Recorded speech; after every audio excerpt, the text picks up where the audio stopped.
Welcome back, folks. My office is a complete mess right now. I have been working like crazy in the past 2 months, cranking out classic car stereos, one after the other. In January, we're only in January 15th of 2024, and I've already pushed out 5 stereos to their various locales. That's a full restoration, Bluetooth mods, and testing and packing and shipping.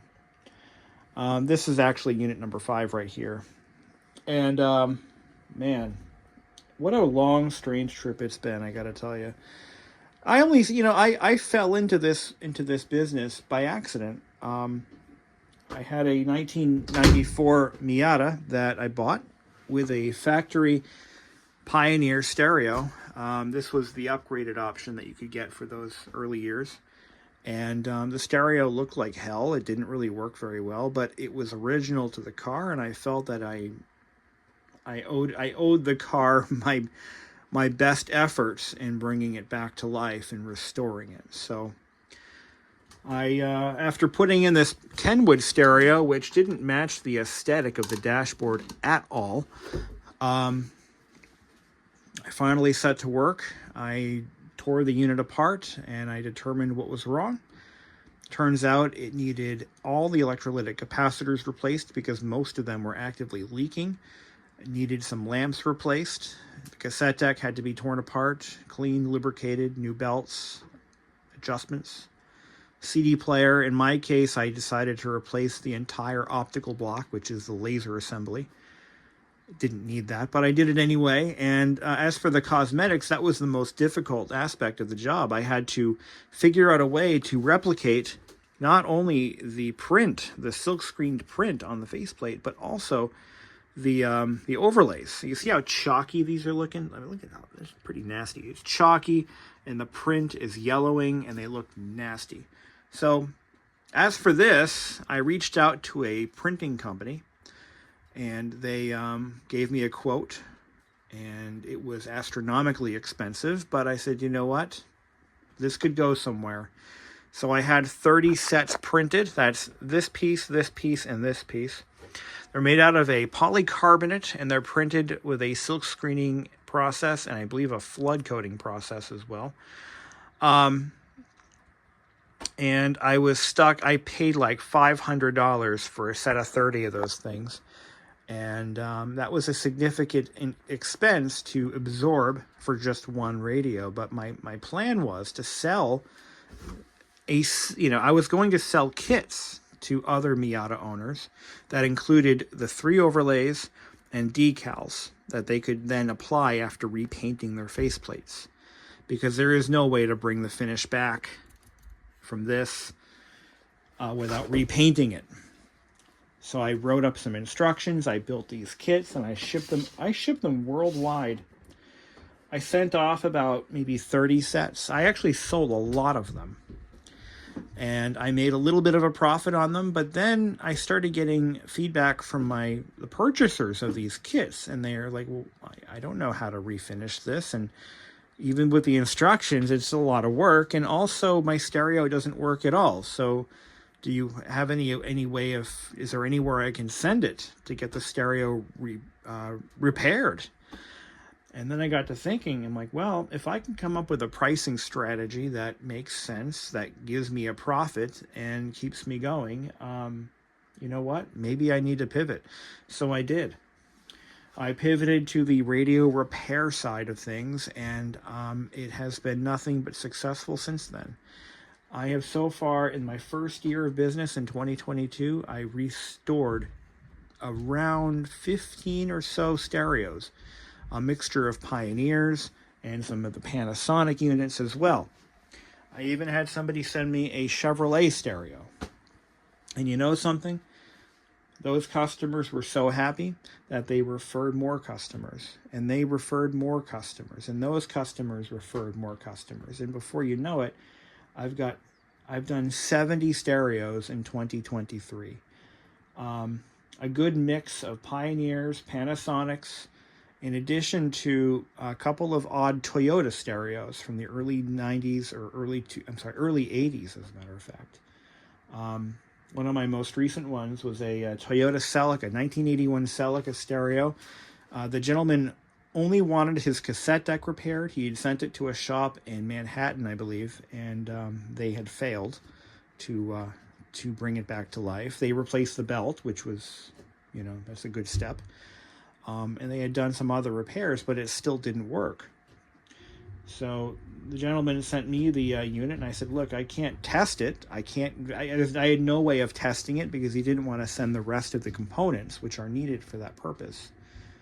But I said, let me do this. I'll do some testing on some individual components, and I'll replace everything that I can. I sent it out to him, sent him a bill, sent it out. He paid the bill, and he reported back saying that it actually works again. Thank you very much. I'm like, okay.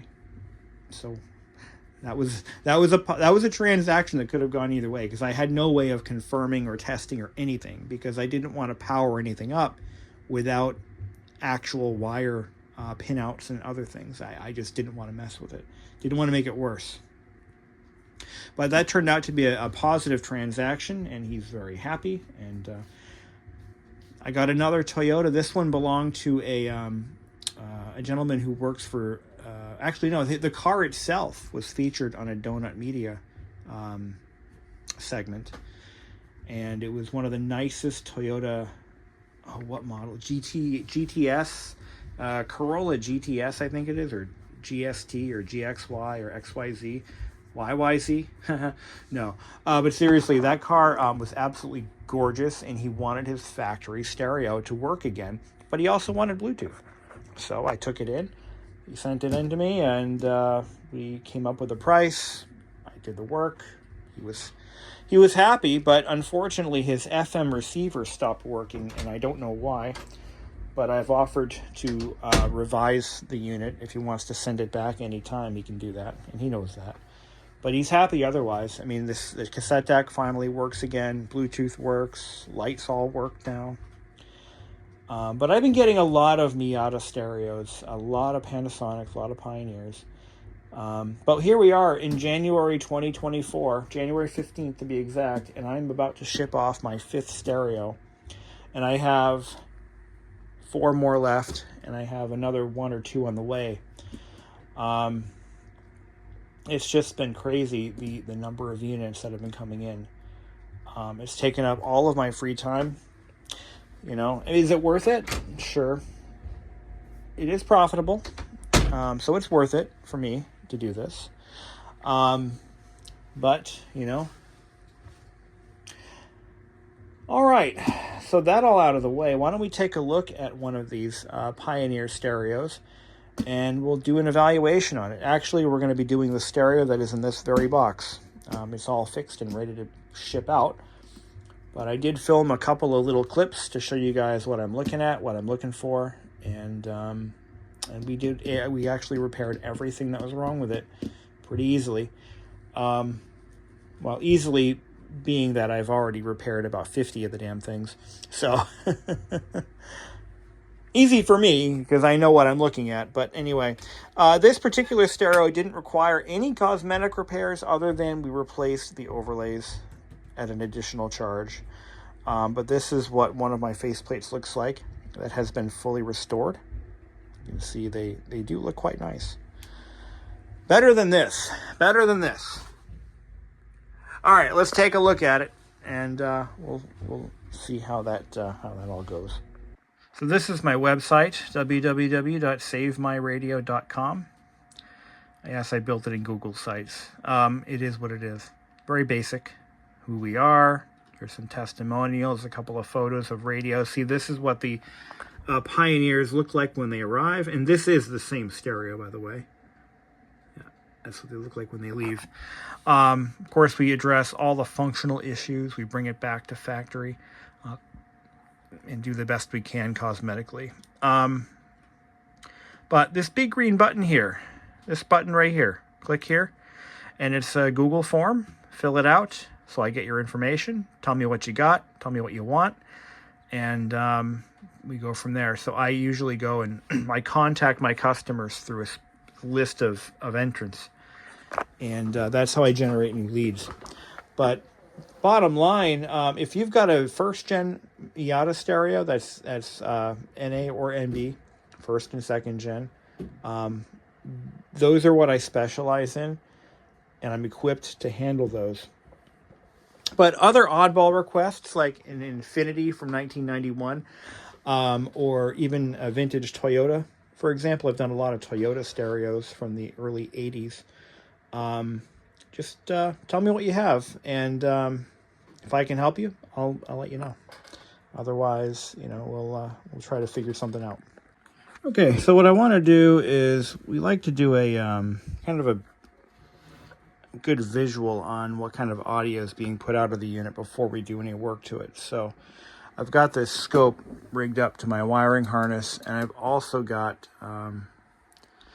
the body sonic amplifier hooked up as well.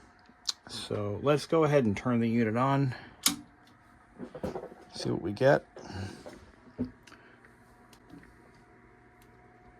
And it's not drawing any amperage at all.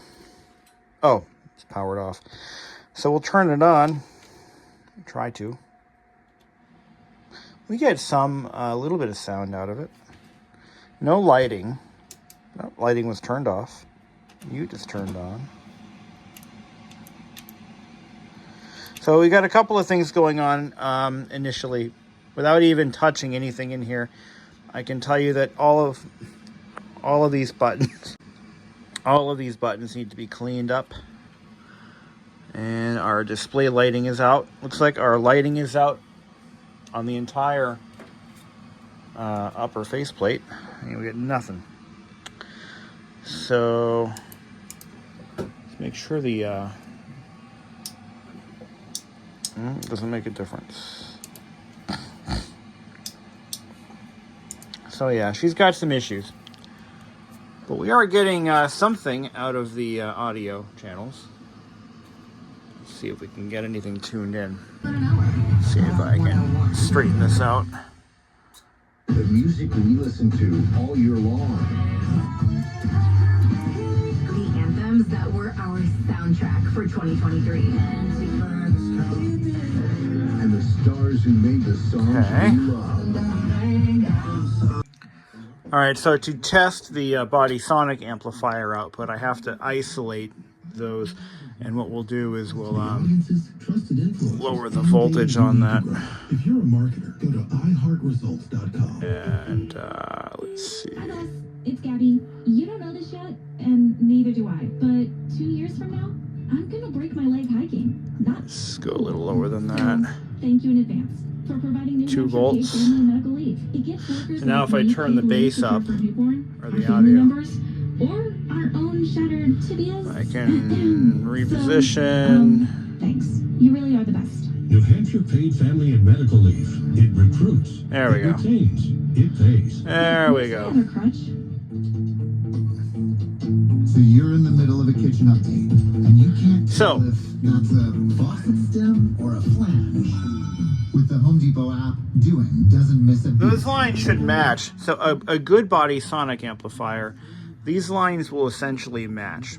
The body sonic amplifier on the Pioneer is, it powers 2 seat transducers, left and right, one in each seat. And those are designed to produce a low frequency response that you feel in your spine.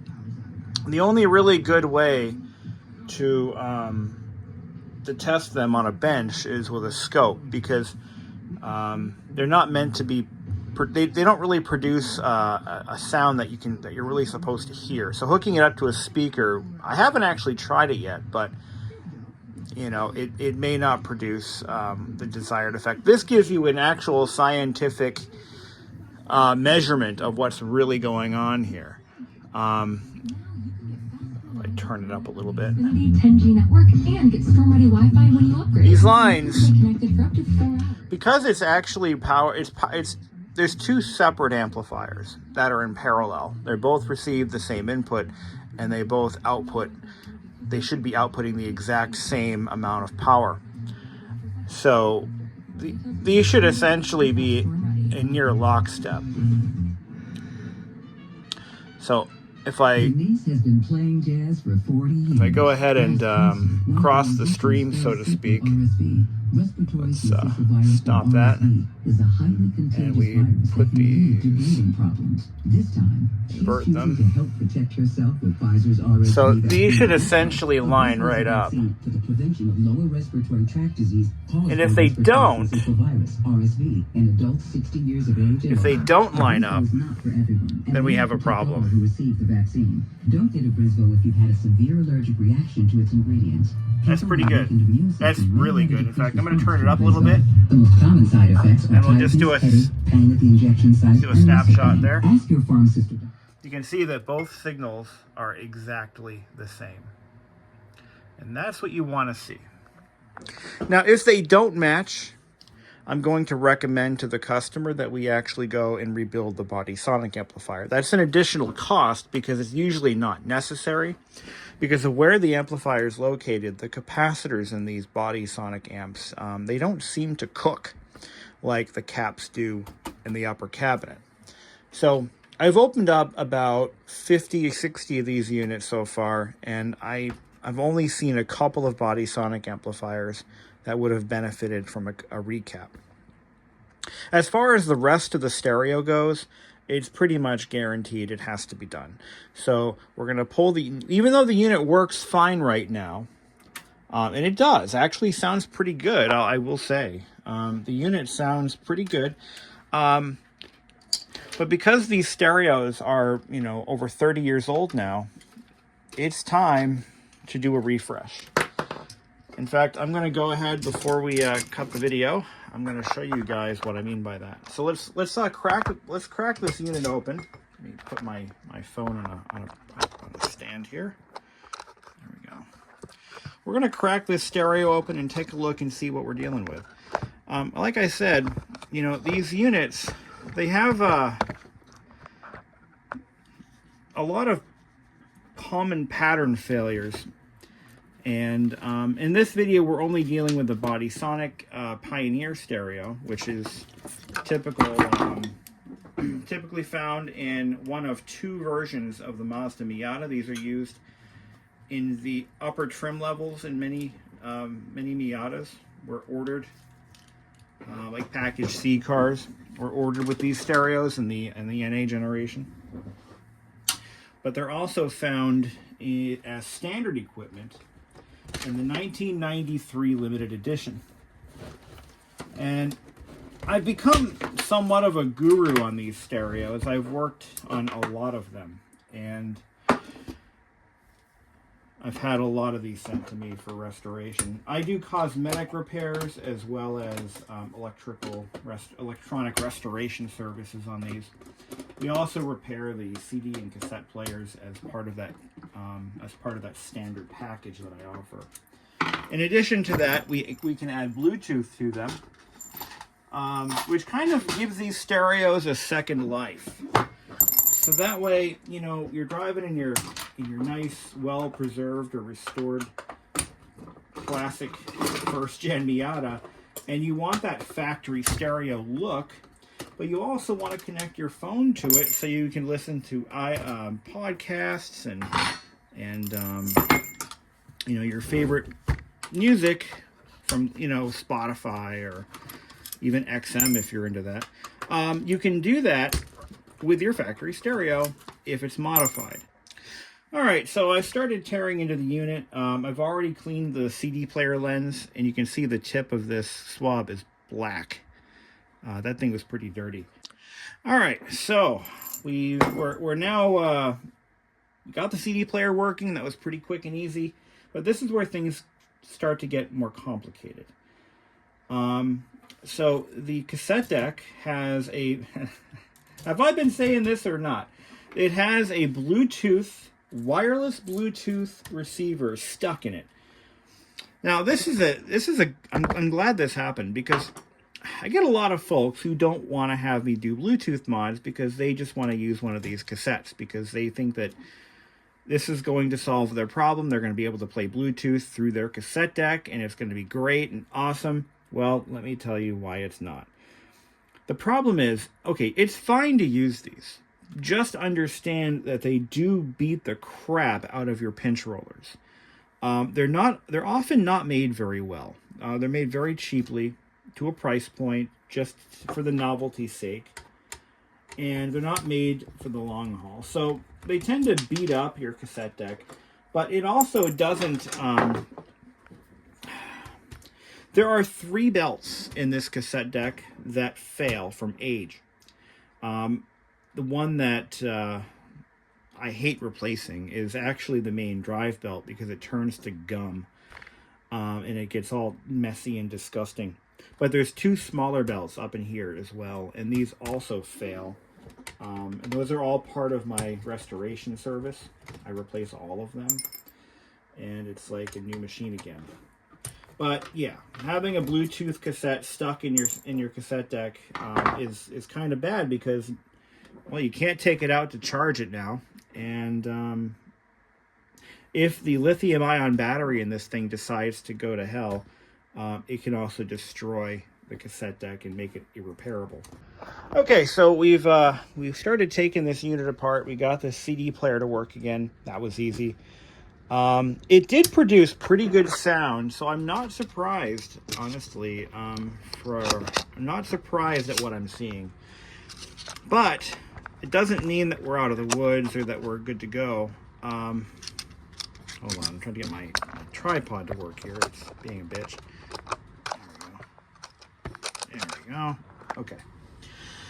Just because it works doesn't mean it's not, worthy of restoration. So what we're going to do is I did a quick visual inspection of all the capacitors on this amplifier board, and they're all not leaking, but that doesn't mean they're good. These are 30-year-old electrolytics. Anything can happen with these at this point. So we want to go ahead and we're going to replace all of them. That's going to improve the sound as it is now, but it's also going to prevent a future failure. I can see that this unit is a pre-1994 model. It only has, it has a plug on the bottom of this board. The later models, they deleted that particular plug.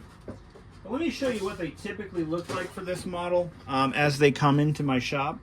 So here's another board, same exact stereo, same age, and you can see, well, maybe you can, maybe you can't, but there is visible corrosion at the base of every one of these capacitors.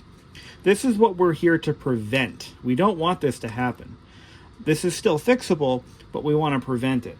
And we're going to prevent it by proactively replacing all of them. The other thing I found is another sign of the times. This unit has a cassette tape stuck in it. Not just any cassette tape, this is a Bluetooth cassette tape. So what it does is it has a little lithium-ion battery built in, and you charge it up. You've got to take it out to charge it. And you put it in, it gives you like 12 hours of audio play, and it links to your smartphone. Pretty cool idea, right? Wrong.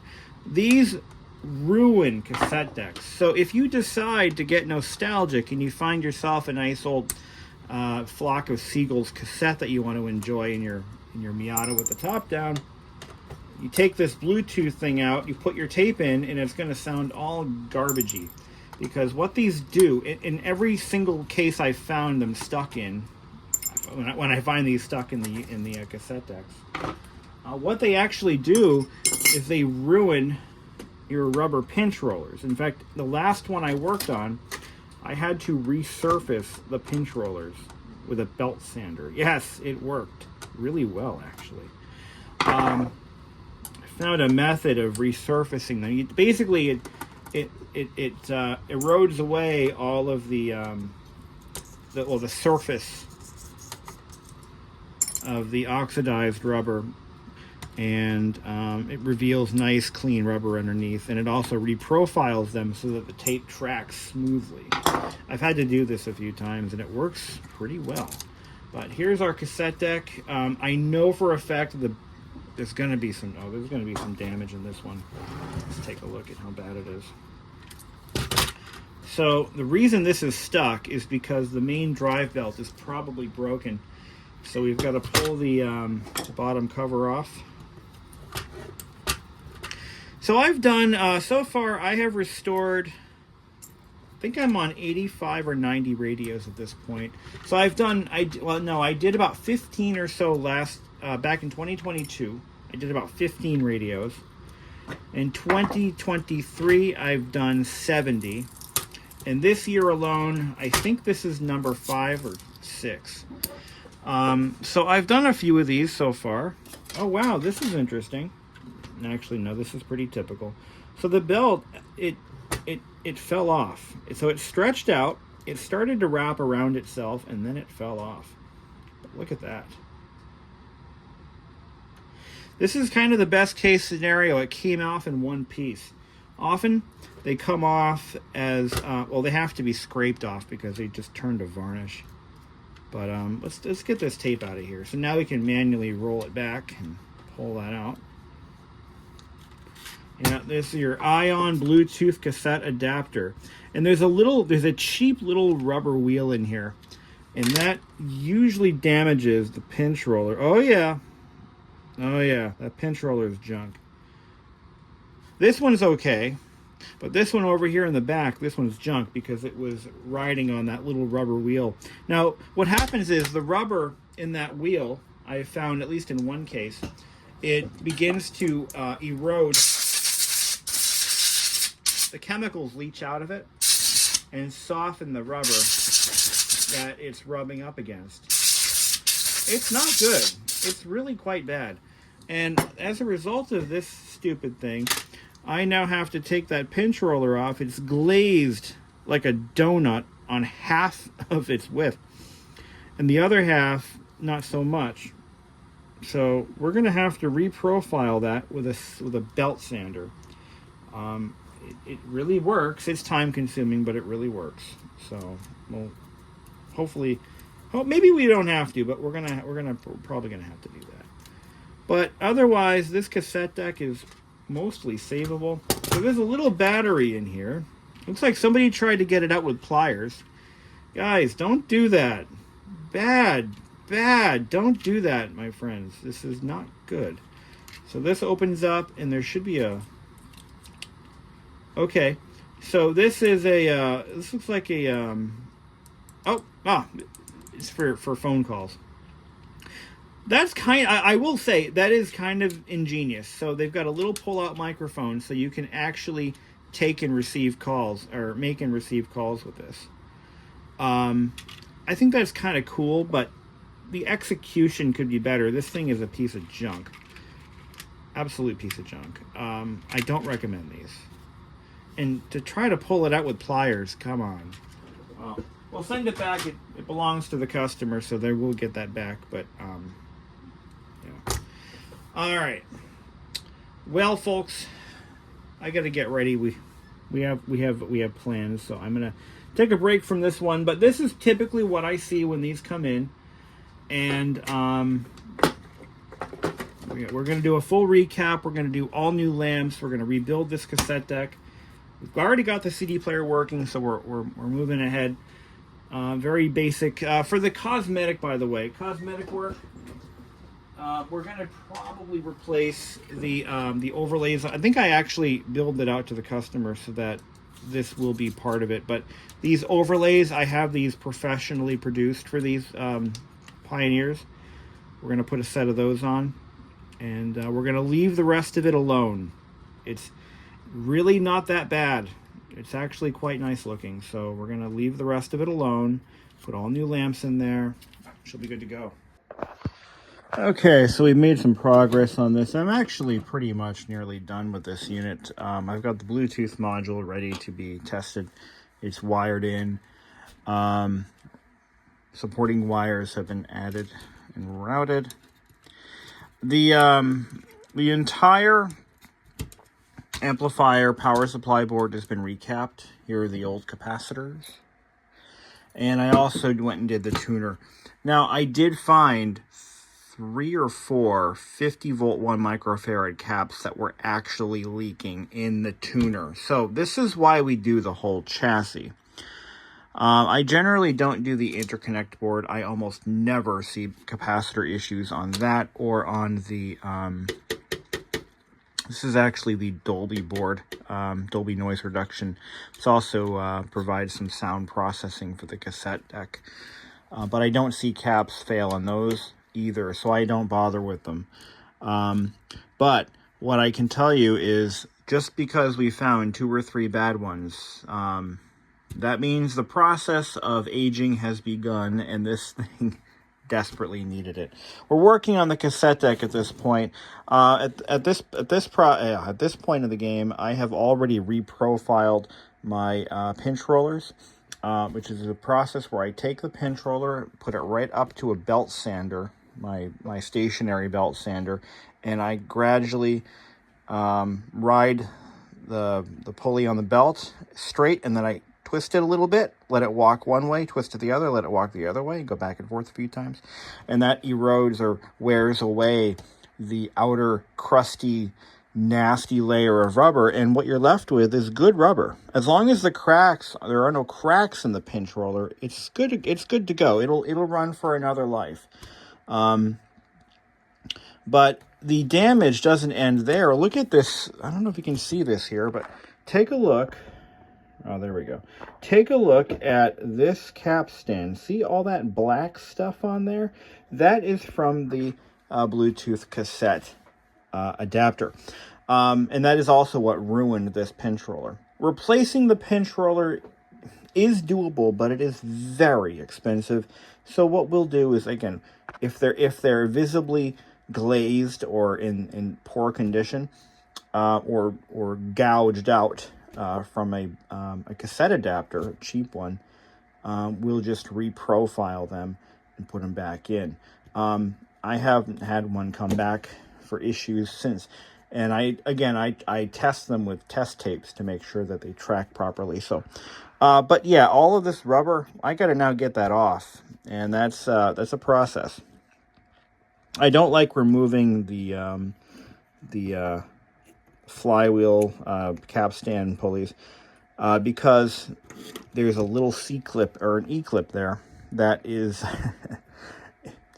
it always goes flying, so I don't like removing them, so I have to clean them in place, which is a bit challenging. I've got new belts here and here, so this assembly is ready to go on, and got to give this one a quick once over. Got some lubrication already started over back here. But we'll get this thing up and running in a jiff. Alright guys, this thing is all ready to go. I know I skipped a lot in the video, but I don't really work well when I'm filming myself because I get distracted easily. But let me tell you what I found wrong with this unit. So there were capacitors in the tuner assembly that were definitely bad. I could go through and we can check all of these, but I guarantee you that there'll be... most of them will probably be well within spec, if I'm completely honest. But for how long, you know? So you put all that effort into modifying it with Bluetooth, and now you put it back in your dashboard, and about a month or a year or two later, now it's dead again. We don't want that to happen. So we prevent the failure. What I found different about this one, though, is the lighting issues were not the result of blown bulbs, but we did change them anyway. It was actually this transistor. So I have seen this before on these Pioneers where this transistor goes bad, and it actually goes, well, here's the board, here's the donor board that it came from, but it mounts right there. And what that does, that transistor is what turns the lights on and off based on the position of the vehicle lighting and the switch right here. So Bluetooth mod went through pretty well. I have those dialed down so on point that they don't really take much to do anymore. But all the lamps have been replaced. Let's go ahead and shut off my little light here. Look at that. I got to do these lamps next. These have not been changed, so we'll be doing those next. Even though they're not blown, we change them anyway because they're old. And once one bulb starts... See, there were blown bulbs in the display. That's where they were in this unit. So the display bulbs are out. But the field bulbs were actually not the problem. It was a transistor. But this unit, I mean, it's an original finish. I don't get a lot of these that are worth saving without a complete refinish. But we got new overlays over here. I still have to do this one. But I'm at a good point right now where I'm going to go ahead and bill the customer. I'll take the body sonic unit apart. We're going to go ahead and clean up these switches right here so that these all work. See how they're very touchy? You just look at it wrong. We're going to fix that. And clean up the faceplate. Now, for cleaning the original finish, what do we use? Windex. Just straight Windex. Don't use alcohol. Don't use any interior cleaners. Don't use anything harsh or anything exotic. Window cleaner. That's it. That's all you want to use. I found alcohol will actually further degrade the finish. So Windex is what you want to use. So I'm going to go ahead and we're going to finish this job. This one, we're pretty much all the meat and potatoes. It's all done. A cassette deck is going right now. I verified the deck speed with my oscilloscope. So why don't we take a look at how I determined the cause of the lighting issue. So what I did was I found the lighting pin, the illumination pin, which is this guy right here. Number one, we checked it for voltage, and it was flat, nothing. So then I took a sharp object, and I traced that that trace all the way down to here, where it goes into this resistor. I checked the resistor with a multimeter, and it was good. And then I looked at where it went from there. It goes to the center pin of this transistor. So then I took the transistor out, and I used my Peak DCA 55. Now this is a really cool piece of instrumentation. This thing, you hook it up to any passive component, any way around, doesn't matter where these leads go. And this device is smart enough to determine what you're connecting it to and whether it's good or bad. So you turn it on, it does a quick analysis. It tests it in a variety of ways to determine what it is, whether it's a resistor, a capacitor, a transistor, or I think that's, or even a diode. It does diodes too. And it does a quick test, and it says, you know what, this thing is dead. So now if it wasn't dead, it would identify it as a silicon transistor, push and pull transistor. And it would tell me what those leads are connected to. So it would say, red is base, blue is collector, green is emitter, or vice versa.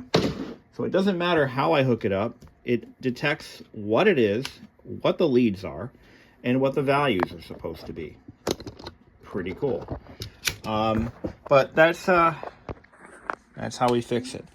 And this board, I'm gonna toss. I have enough of these things. I'll just get rid of it. E-waste. Okay, let me quickly test the CD player and button it up, and I'm going to send this customer an invoice and hopefully make some money today. Thank you for watching. Okay, I call this stuff Hero in a Can. But what you do is you spray it directly into each switch.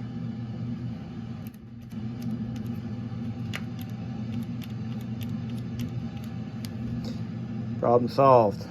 New lamps reassembled. I forgot. Now, I was about ready to package this thing up, and then I happened to look over, and I had left the cassette deck bottom cover. I forgot to put it back on when I was working on the cassette deck. It's not a necessary part, and I usually leave it off until the very end. Because if I have to make any revisions or adjustments or anything, you got to take it back off again. So I could have left the part off in my parts bin, but that's not how I do business. So I tore the entire stereo back apart again, put the cover on, and now we're all set to go. Yes, if I find one misplaced screw, I will stop at nothing to figure out where it goes. That's just how I work.